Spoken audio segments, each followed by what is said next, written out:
శ్రీనివాసరావు ఆదిత్య కూర్చుని ఉంటారనమాట.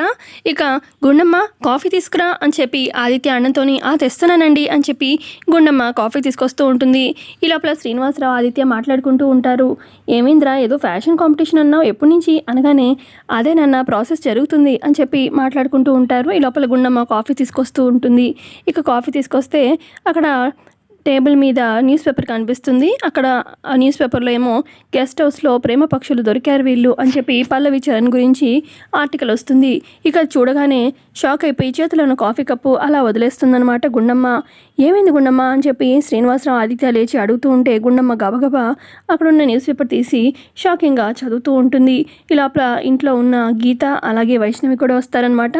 ఇక గుండమ్మ షాకింగ్గా ఏమండి ఈ న్యూస్ పేపర్లో ఇది చూడండి మన పల్లవి గురించి ఉంది అని చెప్పి ఆదిత్యకి చూపిస్తూ ఉంటుంది. ఇక ఆదిత్య ఏమైందిరా అని చెప్పి శ్రీనివాసరావు కూడా న్యూస్ పేపర్ తీసి షాకింగ్గా చూస్తూ ఉంటారు. ఇక గీత వైష్ణవి వస్తారు కదా, ఏమైంది పెద్దమ్మ ఏమైంది అనగానే పల్లవి ఫోటో అని చెప్పి గుండమ్మ అంటూ ఉంటే ఇక వైష్ణవి వచ్చి శ్రీనివాసరావు చేతిలో ఉన్న న్యూస్ పేపర్ తీసి చదువుతుంది. ఇది మామూలుది కాదు, లైఫ్లో సెటిల్ అవడానికి బాగానే ప్లాన్ వేసింది. వాళ్ళ అబ్బాయి అంటే ఈ అబ్బాయి చరణ్ అంటే మన అక్షితకి బావగారే కదమ్మా అని చెప్పి గీతను అడుగుతుంది ఏం తెలియనట్టు. అవును పిన్ని అని చెప్పి గీత అంటూ ఉంటే ఇంకేముంది బాగా డబ్బున్నోడనే కోరినాడనే పట్టింది. ఈ పల్లవి ఆ ఇంటికి వెళ్ళింది ఎందుకు ఆ పెద్దవాడిని చూసుకోవడానికి, కానీ మిగతా పనులన్నింటిలో ఇంట్రెస్ట్ బాగా పెట్టి ఎలాగో ఈ చరణ్ని గెస్ట్ హౌస్కి తీసుకెళ్ళినట్టుంది. ఇంకేముంది పోలీసులకి బాగానే దొరికి ఇంకేముంది ఆ కుటుంబం బాగా సౌండ్ పార్టీ కదా, వాళ్ళకి మరి పరువు పోగొట్టుకోవడం ఇష్టం లేక పల్లవి రోడ్డు ఎక్కుతుందేమో అని భయంతో డబ్బు అది చేతిలో బాగానే పెడతారులే ముట్ట చెప్తారు అని చెప్పి వైష్ణవి అంటూ ఉంటే అప్పుడు గుండమ్మ పిచ్చిగా మాట్లాడుకో, పల్లవి గురించి ఇంకొక మాట మాట్లాడినా ఊరుకునేది లేదు అని గుండమ్మ అంటూ ఉంటే అయ్యో నాతో పాటు జనాలు కూడా అనుకునే మాటలే నేను చెప్పాను అని చెప్పి వైష్ణవి అంటూ ఉంటే అప్పుడు ఆదిత్య అంటారు చూడు వైష్ణవి, జనాల కంటే పల్లవి గురించి తెలియదు కాబట్టి వాళ్ళు అనుకున్నా సరేలే అనుకోవచ్చు, కానీ పల్లవి గురించి తెలిసిన వాళ్ళు ఎవ్వరు కూడా ఇలా ఆలోచించరు. తన మనస్తత్వం ఏంటో మనకు తెలుసు కదా, మరి ఎందుకు కావాలని గుచ్చుకునేలాగా అలా మాట్లాడతావు అని చెప్పి అంటూ ఉంటారు ఆదిత్య. ఇక అక్కడే ఉన్న శ్రీనివాసరావు కూడా అంటారు ఎక్కడో ఏదో పొరపాటు జరిగిందమ్మా, లేదంటే పల్లవి ఇలాంటి అమ్మాయి కాదు కదా అని చెప్పి అంటూ ఉంటే అప్పుడు గుండమ్మ అవును మామయ్య ఎక్కడో ఏదో పొరపాటు జరిగింది, నేను వెళ్ళి కనుక్కుంటాను ఏమండి పదండి అని చెప్పి ఆదిత్యని తీసుకొని గుండమ్మ సుమలత వాళ్ళ ఇంటికి బయలుదేరుతుంది. మరోపక్క సుమలత తన రూమ్లో ఉంటే మమ్మీ అనుకుంటూ న్యూస్ పేపర్ తీసుకొని కంగారుగా శాన్వి వస్తుంది. ఈ న్యూస్ పేపర్లో మ్యాటర్ చూడు మమ్మీ అని చెప్పి సుమలతకి చూపిస్తూ ఉంటుంది. అసలు ఇదేంటి మమ్మీ, ఆ న్యూస్ వాళ్ళు మీడియా వాళ్ళు ఇలా రాశారేంటి మమ్మీ అని చెప్పి మన పరువు అంతా పోయిందిగా అని చెప్పి చూపిస్తూ ఉంటుంది. ఇక సుమలత కూడా చాలా షాకింగ్గా చూస్తూ ఉంటే ఇక అప్పుడే అక్షిత వచ్చి ఏమైందంటీ అని చెప్పి తను కూడా న్యూస్ పేపర్ తీసి చూస్తుంది. ఇదేంటి ఇక పల్లవి మామూలుగా ఉండదుగా అని చెప్పి అనుకుంటూ ఉంటారు. ఇక సుమలత అసలు ఇలా కాదు, ఇదంతా పల్లవి వల్లే నా ప్లాన్ అంతా నాశనం చేసింది, అసలు అక్కడ చక్కగా భువన ఉంటే ఎంత బాగుండేది, అసలు ఇలా కాదు దీన్ని అని చెప్పి న్యూస్ పేపర్ తీసుకొని పల్లవి దగ్గరికి వస్తుంది సుమలత. ఇక సుమలతతో పాటు శాన్వి అక్షిత వాళ్ళు కూడా వస్తారనమాట. ఇక హాల్లో ఏమో పల్లవి ఒకతే కూర్చొని ఆలోచిస్తూ ఉంటుంది. ఇంతకుముందు పోలీసులు వచ్చిన సీన్ అదంతా తలుచుకుంటూ ఉంటుంది. సుమలత ఆల్రెడీ చెప్తుంది కదా పోలీసులకి నేను చేసుకోపోయే మా కోడలే ఈ అమ్మాయి అని చెప్పి చెప్పడం, ఇలా ఎందుకు చెప్పారు ఇవిడ అన్నట్టుగా ఆలోచిస్తూ ఉంటుంది. ఇక అప్పుడే సుమలత వచ్చి ఏంటి నువ్వు చేసిన పనికి చూడు న్యూస్ పేపర్లో ఎలా వేశారో అని చెప్పి న్యూస్ పేపర్ మొహాన్ని కొడుతుంది. ఇక అప్పుడు పల్లవి ఏంటని చెప్పి న్యూస్ పేపర్లో చూడగానే దాన్ని కూడా చాలా షాక్ అయిపోతుంది. చూసావుగా బాగా ఇరికిచ్చావుగా మమ్మల్ని అని చెప్పి అంటూ ఉంటుంది శాన్వి.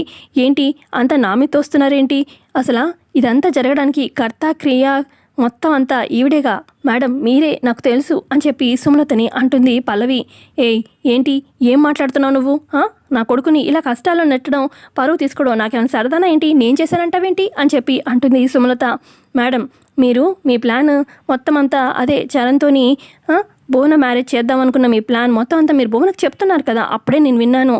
నేను అసలు చరణ్ అసలు ఇక్కడికి ఎందుకు వచ్చావని చెప్పి అక్కడ నన్ను అడుగుతున్నాడు కదా నిన్న, అసలు అక్కడే మీ కొడుక్కి చెప్పేస్తుంటే మీ పరిస్థితి ఏంటి మేడం, మీ గురించి ఏమనుకుంటాడు మీ అబ్బాయి, కానీ నేను చెప్పలేదు. మా తమ్ముడు మా ఇష్టం, నీకేంటి మధ్యలో, మా కుటుంబం, ఏదో ఒకటి మేము కింద మీద పడతాము, నీకేంటి అసలు నువ్వు ఎవరని అని చెప్పి అంటూ అడుగుతుంది శాన్వి కూడా. ఇక అప్పుడు సుమలత అంటుంది, నా కొడుకు నా ఇష్టం, నీకేంటి అని చెప్పి అనగానే, మీ కొడుకు మీ ఇష్టమే మేడం, కానీ మీ అబ్బాయి మీకు ముందే చెప్పాడు, కానీ మీరు చెప్పాల్సిన విధానం ఇది కాదు మేడం, ఇది చూస్ చేసుకోవాల్సిన పాత ఇదైతే కానే కాదు, ఇది రైట్ వే కానే కాదు, మీ అబ్బాయి ఇంకా 2 years పడుతుంది తన గోల్ రీచ్ అవ్వడానికి అని మీకు క్లియర్గా చెప్పాడు, అయినా కూడా మీరు నా మీద పంతంతో ఈ రకంగా ప్లాన్ చేశారు, ఇది అసలు ఏమైనా మర్యాదగా ఉందా? చరణ్కి కష్టం రాకూడదని తనని కాపాడుకోవడం కోసమే నేను అక్కడికి వచ్చాను అని చెప్పి అంటుంది పల్లవి. వచ్చావు, బాగానే చేసావుగా, కనిపిస్తుంది న్యూస్ పేపర్లో ఎలా జరిగిందో, ఇదంతా నీ వల్లే అని చెప్పి అక్షిత కూడా తిడుతూ ఉంటుంది. అదే టైంకి అక్కడికి వస్తాడనమాట చరణ్. మమ్మీ అనుకుంటూ సీరియస్గా వస్తాడు. కొంపతీసి వినేశాడా మా మాటలు అని చెప్పి ఇటు సుమలత చాలా కంగారు పడుతూ ఉంటుంది. అక్షిత శాన్వి కూడా కంగారు పడుతూ ఉంటే, మమ్మీ ఇదంతా నీ వల్లే మమ్మీ అని చెప్పి గట్టిగా అరుస్తూ ఉంటాడు సుమలత పైన చరణ్. రే ఏంట్రా నన్నంటావేంటి అని చెప్పి సుమలత అంటూ ఉంటే, ఈ లోపల మిగతా ఫ్యామిలీ మెంబర్స్ అందరూ కూడా అక్కడికి వస్తారు. ఇటు బామ్మ, చరణ్, అదే చంటి, అలాగే ఇటు శ్రీనివాసరావు అందరూ వచ్చి చుట్టూ చూస్తూ ఉంటారనమాట. చరణ్ అంటాడు, ఇదంతా నువ్వే చేసావు మమ్మీ, అసలు రూమ్లో అక్కడ ఎవరున్నారో ఏంటో ఏం తెలుసుకోకుండా నేను అప్పటికి చెప్పడానికి ట్రై చేస్తున్నాను, నా మాట ఎవరైనా విన్నారా?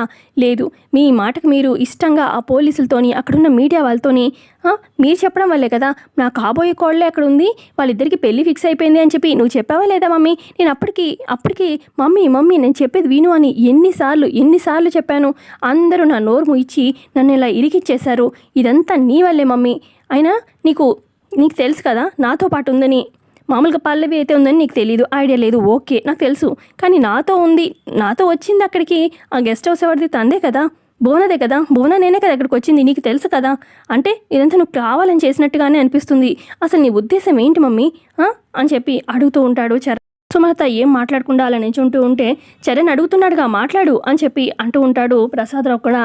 ఇక అప్పుడు అక్కడున్న బామ్మంటుంది, ఏంటి అందరూ కలిసి నా కోడల్ని అంటున్నారు, తనేదో తప్పించుకోవడానికి అలా చెప్పాల్సి వచ్చింది అని చెప్పి అనగానే ఇక చంటి కూడా అంటాడు, ఆయన ఏం చెప్పాలన్నయ్య, అక్కడ ఏం చెప్పాలి చెప్పు, ఆల్రెడీ పోలీసులు ఫోన్ చేశారు ఇంటికి, ఇలాగా మీ అబ్బాయి ఒక అమ్మాయితో ఇలాగ కనిపించాడు అని చెప్పి గెస్ట్ హౌస్లో, ఆ టైంలో ఎవరు మాత్రం ఇంకా నిన్ను బయటపడడానికి ఇంకేం చెప్తారు, మమ్మీ రైట్ డెసిషనే చెప్పింది, మరి ఇద్దరికి పెళ్లి చేస్తున్నావు అని చెప్పకపోతే అక్కడ వాళ్ళిద్దరు మిమ్మల్ని అరెస్ట్ చేసి తీసుకెళ్లేవాళ్ళు కదా, అక్కడ దాకా రాకుండా ఉండడానికి మమ్మీ ఇదంతా చేసింది, ఇందులో మమ్మీ తప్పేం లేదు అన్నట్టుగా ఇటు చంటి అలాగే ఇటు బామ్మ సపోర్ట్ చేస్తూ ఉంటారు సుమలతకి. అంటే అక్కడ దొరికింది ఎటు పల్లవియే కదా, సో పల్లవికే పెళ్ళి అవుతుంది అన్నట్టుగా అలా వాళ్ళు చేస్తూ ఉంటారు. ఇక అప్పుడు చరణ్ అంటాడు, ఎవరు స్వార్థానికి ఇష్టం వచ్చినట్టుగా డైలాగులు స్టేట్మెంట్లు ఇచ్చారు, కానీ ఈ పేపర్లో ఏం వచ్చినా నాకు సంబంధమే లేదు, నేను నా గోల్ రీచ్ అవ్వాలి, నేను ఎవరిని పెళ్లి చేసుకునే ఉద్దేశం లేదు, నేను మాత్రం పల్లవిని పెళ్లి చేసుకోను, కావాలంటే నిన్న నా మీద వేసుకొని జైలుకైనా వెళ్తాను, కానీ నేను మాత్రం పల్లవిని పెళ్లి చేసుకోను అని చెప్పి చరణ్ అంటూ ఉంటే, అదేంట్రా ఆడపిల్ల జీవితం, నువ్వంటే మగాడివి జైలుకి వెళ్తానని చెప్పి అంటున్నావు, మరి పాపం ఆడపిల్ల పల్లవి తనేం చేస్తుందిరా అని చెప్పి ప్రసాదరావు అడుగుతూ ఉంటే, అది మాత్రం పల్లవి డిసైడ్ చేసుకోవాలి, నాకేం సంబంధం లేదు అని చెప్పి చరణ్ అక్కడి నుంచి వెళ్ళిపోతాడనమాట. ఇక సుమలత హమయ్య పల్లవిని అయితే చేసుకొని అని చెప్పి ఇక సుమలత, శాన్వి, అక్షిత అక్కడి నుంచి వెళ్ళిపోతారు. ఇక పల్లవి ఒక్కతే ఆలోచిస్తూ ఉంటే అక్కడే బామ్మ, ఇటు చంటి అలాగే ప్రసాదరావు ఉంటారు కదా. ఏంటి బామ్మ ఇలా అనేసాడు అన్నయ్య అని చెప్పి చంటి అంటూ ఉంటాడు. అదేంటి పల్లవి నీ పరిస్థితి ఏంటమ్మా అని చెప్పి అనగానే, అసలు వీడు పెళ్లి చేసుకొని అంటాడేంటి అని చెప్పి బామ్మ కూడా కంగారు పడుతూ ఉంటుంది.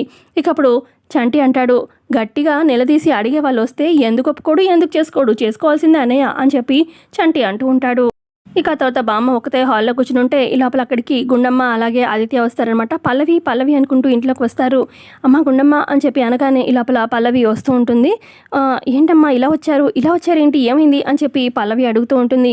ఈ లోపల ఇటు సుమలత ఫ్యామిలీ అందరూ కూడా వాళ్ళు కూడా వచ్చి నించుంటారనమాట. చరణ్, చంటి అందరూ ఉంటారు. అక్షిత ఇక గుండమ్మ అడుగుతుంది, అసలు పేపర్లో వచ్చింది ఏంటి, నీకు తెలీదా, ఏం జరుగుతుందో నీకు తెలీదా అని చెప్పి అనగానే, వేశారు, ఏముంది ఇప్పుడు, దానికోసం మీరు ఇక్కడికి వచ్చారా, ఏమడగాలి ఏంటి అని చెప్పి అక్షిత అడుగుతూ ఉంటే, ఆడపిల్ల జీవితం ఏమడగాలి ఏంటి అంటావేంటి అని చెప్పి ఆదిత్య కూడా అడుగుతూ ఉంటారు.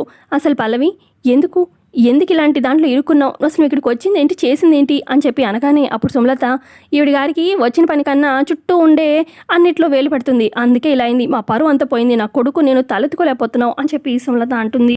ఇప్పుడు ఏం చేయాలి, అసలు న్యూస్ పేపర్లో ఇలా వస్తే ఆడపిల్ల జీవితం ఏమవ్వాలి, పల్లవిని రేపు ఎవరు పెళ్లి చేసుకుంటారు అని చెప్పి అడుగుతూ ఉంటుంది గుండమ్మ. ఆదిత్య అడుగుతూ ఉంటే అప్పుడు చరణ్ నాకేం సంబంధం లేదు, ఇదంతా పల్లవి వల్లే అని చెప్పి చరణ్ అనగానే నేనేం చేశాను చరణ్ అని చెప్పి పల్లవి అంటుంది. నువ్వు కాదా, అసలు నేను గెస్ట్ హౌస్లో ఉన్నాను నా పర్సనల్ వర్క్ మీద, నువ్వే కదా అక్కడికి వచ్చావు, నువ్వు రావడం వల్లే కదా ఇదంతా జరిగింది అని చెప్పి చరణ్ అంటాడు. అప్పుడు ఇక పల్లవి సైలెంట్గా ఉంటే ఏంటమ్మా పల్లవి నువ్వే వెళ్ళావా గెస్ట్ హౌస్కి, తన పర్సనల్ పని మీద తను అక్కడ ఉంటే అని చెప్పి ఆదిత్య అడుగుతాడు. అవును నాన్న నేనే వెళ్ళాను అనగానే ఏం పని నీకు, నువ్వు ఎందుకు వెళ్ళావు అని చెప్పి అడుగుతూ ఉంటుంది గుండమ్మ. అప్పుడు పల్లవి ఇటు సుమలత వైపు చూస్తూ ఉంటే శాన్వి సుమలతతో మెల్లగా అంటుంది, మమ్మీ ఏంటి మమ్మీ ఈ పల్లవి నిన్నే చూస్తుంది, కొంపతీసి నువ్వే ఇదంతా చేయించావని చెప్పేస్తుందా ఏంటి అని చెప్పి మెల్లగా అంటూ ఉంటే ఇక పల్లవి మాట మార్చి యాక్చువల్గా నేను చరణ్ని కాపాడడానికి వెళ్ళాను అనగానే నువ్వు నన్ను కాపాడడానికా ఏంటంట అని చెప్పి చరణ్ అంటూ ఉంటే విక్రమ్ తెలుసు కదా, విక్రమ్ నీ మీద మళ్ళీ అటాక్ చేస్తున్నాడని నాకు ఇన్ఫర్మేషన్ వచ్చింది, నేను ఆల్రెడీ తన మీద ఒక నిఘా పెట్టి ఉంచాను, మళ్ళీ తను నేనేం చేస్తాడో అని చెప్పి కాపాడుకుందాం అని చెప్పి నేను వచ్చాను అని చెప్పి అనగానే అప్పుడు ఆదిత్య అంటాడు, ఇప్పుడు ఇందులో పల్లవి తప్పులేదు అటు చరణ్ తప్పులేదు, కానీ ఇద్దరు ఇరుక్కుపోయారు, చరణ్ అంటే మగాడు, ఇటు పల్లవి జీవితం ఏమైపోతుంది అని చెప్పి ఆదిత్య అంటూ ఉంటే గుండమ్మ ఎలాగైనా సరే పల్లవికి చరణ్కి పెళ్ళి అవ్వాల్సిందే, లేదంటే ఈ తప్పును మనం ఎలా సరిదిద్దుతామో దీనికి వేరే ఆప్షనే లేదు అని చెప్పి అంటూ ఉంటుంది గుండమ్మ. సో ఇంతే అండి వాళ్ళ ఎపిసోడ్లో జరిగింది. ఎపిసోడ్ నచ్చితే ఖచ్చితంగా లైక్ చేయండి. Thanks for watching.